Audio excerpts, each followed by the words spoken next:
Hello fellow YouTubers, welcome to YouTube Game Community. I'm your host Trouble835. Well, today we could talk about the fact that Bayonetta dropped on PSN. I could go into a long thing about other stuff, but today something just broke in the news that we're going to talk about, and that is that YouTube to launch paid subscriptions. Now, according to the reports, as early as April, YouTube has approached some channels of testing out the paid subscription model. The rumors are somewhere between $1 and $5 a month, and that possibly they may even start charging for live concerts or older library of episodes.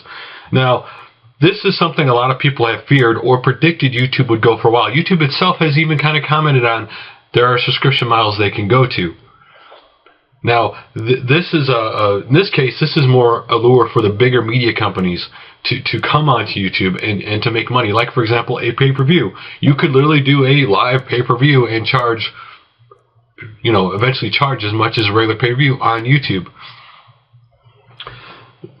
The question is, if you're somebody who's built up a big audience base from the free model, if you go to a paid subscription model, it will not be good for your channel. This is the problem YouTube has. How do you balance? You're kind of tearing off your whole product now by doing a paid subscription and not paid subscription. And the fear is how long before everybody has to pay to put up videos. If you pay, you'll automatically become a partner. If you don't pay, what does that leave you? I mean, that's the questions people are asking right now. Where does the road lead? First of all, this could lead down a road if YouTube's not careful of, okay, we've weakened ourselves, that finally somebody else comes in and finally actually becomes competition for you. This is also, in a sense, a way for, obviously, YouTube is trying to, maybe thinking that maybe they'll get the big TV networks to come on YouTube, and maybe they could, obviously, they want to compete against Netflix, and they want to compete against Amazon Video, and they want to compete, you know, against Redbox, and this might be their way to do it. So what do you think about YouTube going to the paid subscription model? Would you actually subscribe to a channel, or would you actually do it yourself, or are you like, this is not a good idea at all, they should not do this? Love to hear your comments below. So let's get to other stuff, and the first one is MistressIshbo. I didn't talk about the video that she put up 4 days ago. Basically, for those who don't know, she was having stomach pains near the end of December, and it went on into January, and she went to a doctor, and they found out she had gallstones, and what they did is they removed her gallbladder. Well, unfortunately, when they removed her gallbladder, there were complications, and they had to do 2 more surgeries. And yesterday on Facebook, she posted that she's at about 60%, and she's back to work, so hopefully she's back 100% soon. I'm not showing out the video because I know a lot of people don't like to watch a video when someone's really, really sick, and I know she made it to update people, but she's fine now, so that's cool that she's fine. And the next thing is Steve Benway commented to my last video that basically the checkup I talked about, he posted on Facebook, was the major checkup. He has 2 minor checkups left, and he doesn't want to squint a lot yet, obviously because of surgery and everything. So it's still going to be a little while before he can, get back into rolling into making videos again. So again, hopefully that also happens soon. Now let's get into a little bit more. The news, and that is Spider1A's video, 2013 Spider1A update. I'm Still Alive plus Turbo Views and Pinball updates. So for those who don't know, he does a Turbo Views series, which is basically what his channel's almost always been. Turbo Views, Pinball. And he's always joked that the Turbo Views would be a 10-year thing. We're going to take 10 years to do all the TurboGrafx/PC Engine games. And he talks about how the next video he'll be doing for Turbo Views will be Bonk, one of my favorite games on the TurboGrafx 16. Even though I did not own a TurboGrafx 16 at the time, my friend did, I bought Bonk day one. I also bought Airzonk also. And I absolutely loved that game, beat that game several times. And he's also talking about how he's, he's almost at the midway mark of the Turbo Views, and also a pinball update about the videos for that too. So if you're interested, check it out. Now the next thing we're going to talk about is the YouTube personality formerly known as FoxyRoxy999 made a video vlog, what should I do? And actually in the video she talks about why she's thinking about changing her channel name, the whole girl gamer stereotype thing.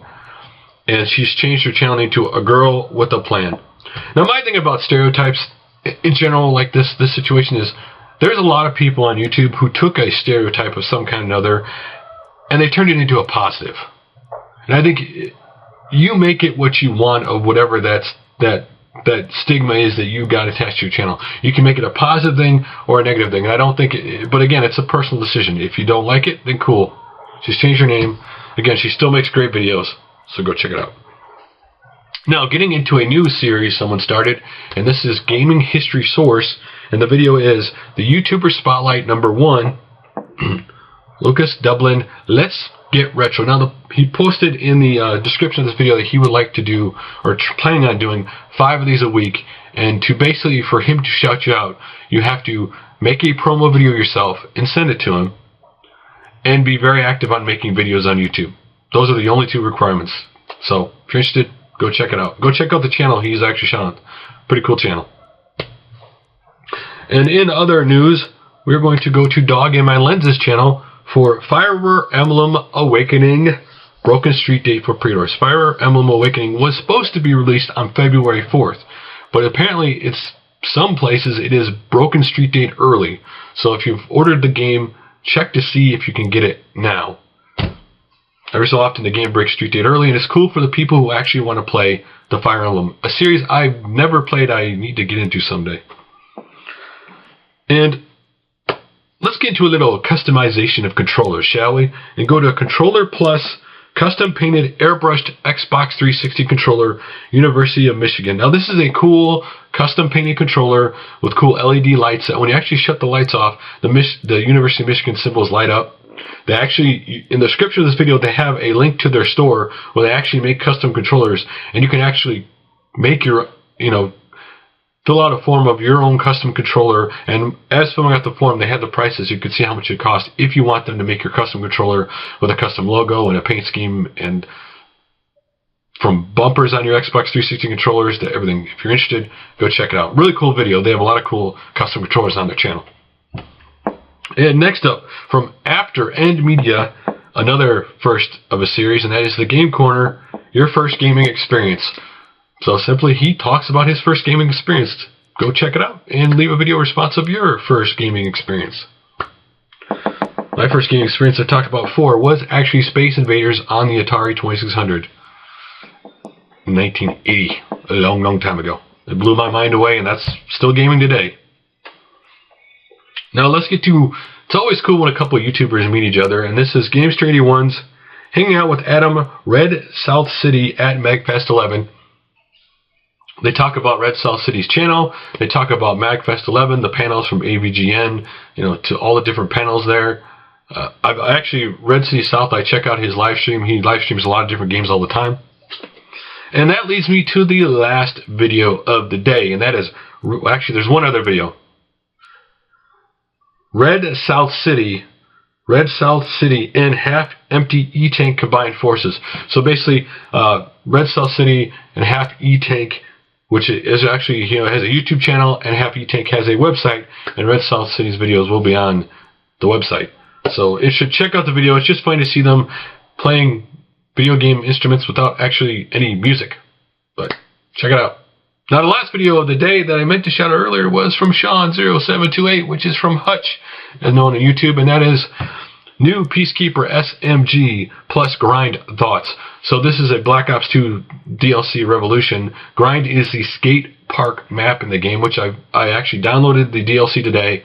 Been playing it all morning. This is a cool map because this is a map where it's pretty hard to hide because the colors are so bright that you can't hide very well on the map. And of course, I love skate park. I also love the hydro map, which is where there's basically a water running through the middle of the map. And if you happen to be in the water, when the water comes through, you're dead. Just like there's a ski lift map where you actually there's ski lifts going through the map, a ski lodge map where there's actually ski lifts going through the map. And if you walk in front of it, even though they're moving really slow, and you hit you, you're dead. I just like little things, interactive things in maps like that. This is obviously the biggest DLC they've ever done.